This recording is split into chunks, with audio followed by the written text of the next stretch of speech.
I want to talk about Warren Buffett right now. Warren Buffett made headlines overnight at his shareholders meeting because of what he did in selling off all of his stocks in the airline industry. So I feel like that Buffett's overview on airlines really does make me very concerned about the near term. The airline business, and I may be wrong, and I hope I'm wrong, but I think it changed in a very major way. Now, this comes on the heels of some weirdness with Warren Buffett. And why I think this story is so important, I don't usually cover this kind of stuff because I'm not a stock market guy. I don't invest in paper assets. But why I find this so fascinating is that Warren Buffett, usually has his pulse on the broader macroeconomic conditions. And I think why it's so important is because it has broad implications for my industry and real estate and all across the board. In March, let me go back to February. Warren Buffett back in February bought billions more stock in Delta.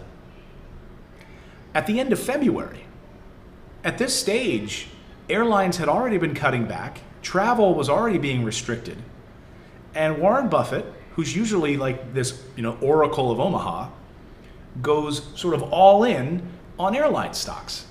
Now, maybe he thought he could get them for cheaper, and maybe that was his play. Okay.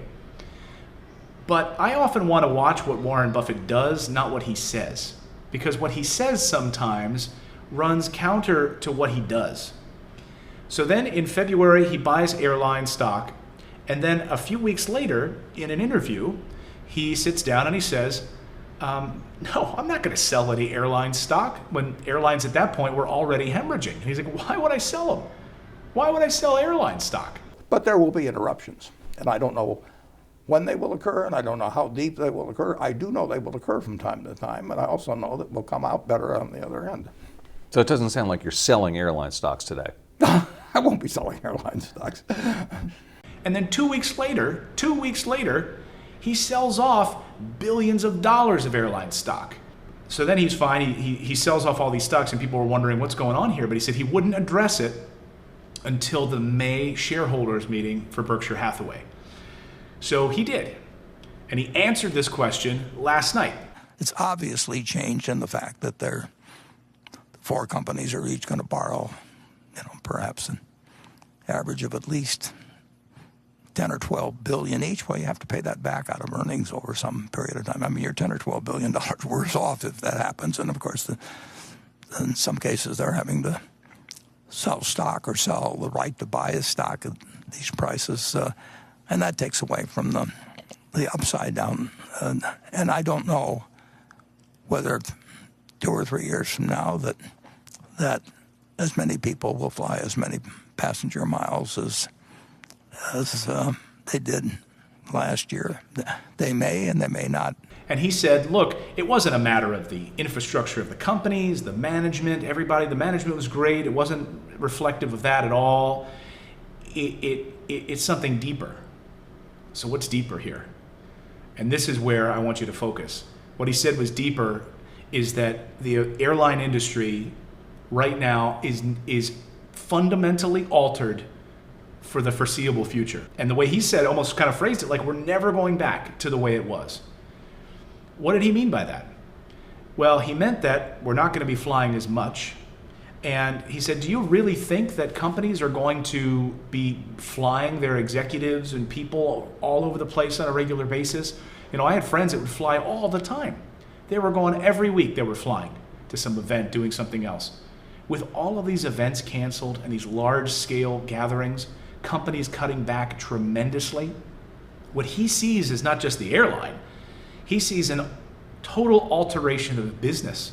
People doing remote conferencing, jumping on Zoom, being able to do lives like this, interacting with coworkers around the world. Why would I have to fly to London just to have a lunch with you? Let's jump on Zoom and talk about it. I don't have to be away from my family. Airlines already cutting massive amounts of infrastructure. TAP Airlines to Portugal cut 90% of its staff, furloughed them. I don't know if they'll come back. American, Delta, United, Southwest, all of them. How many people are going to want to be flying to resorts and being in close quarters with all these kinds of people? Travel industry is going to be fundamentally altered forever. So Warren Buffett sold all of his airline stocks. All of them. So I thought that was devastating. I mean, remember, Southwest Air was able to sell 70 million shares, at $28.50. And United Airlines sold 39.35 at $26.50. So, I mean, those are critical levels. I mean, this, folks, is tremendous. What does that mean for Boeing? What does that mean for other airline parts manufacturers? He still is vested in some of those. So at least he has some of the parts suppliers but who knows how many parts will be needed anymore. I'm going to go back to, something that he said after the recession in 2008. In the fall, when things were absolutely crumbling and hemorrhaging in the fall of 2008, he said at the time, I'm buying America. He wrote an opinion piece in the New York Times. I'm buying America. Buy America. But the thing is, he wasn't. So he actually was sitting on so much cash. He pulled so much money out of the stock market and he wasn't buying. He actually was sitting on $40 billion in cash. And so intelligent people back then who really understood what was going on were watching him saying, he's telling us to buy stocks. Why isn't he doing it? Instead, he's sitting on all this cash. If he was buying America right now, why wouldn't he be buying a lot of America? The same thing happened this time, folks. He was saying, I'm buying all this stuff, and yet now, during this recession, he's sitting on twice the amount of cash, over $140 billion in cash. So what happened last time? All the banks needed a bailout. Who did they borrow money from? Because the commercial paper market dried up. Who needed to lend money? They needed to borrow money from someone. I won't be selling airline stocks. Guess who they borrowed it from? Warren Buffett. The same thing is happening this time. The commercial paper market completely collapsed a few months ago. Commercial lenders, no money is trading in that way. Residential market's still fine, but commercial paper, they're going to need to borrow some money from someone. And there's good old Uncle Warren, who's sitting on $147 billion.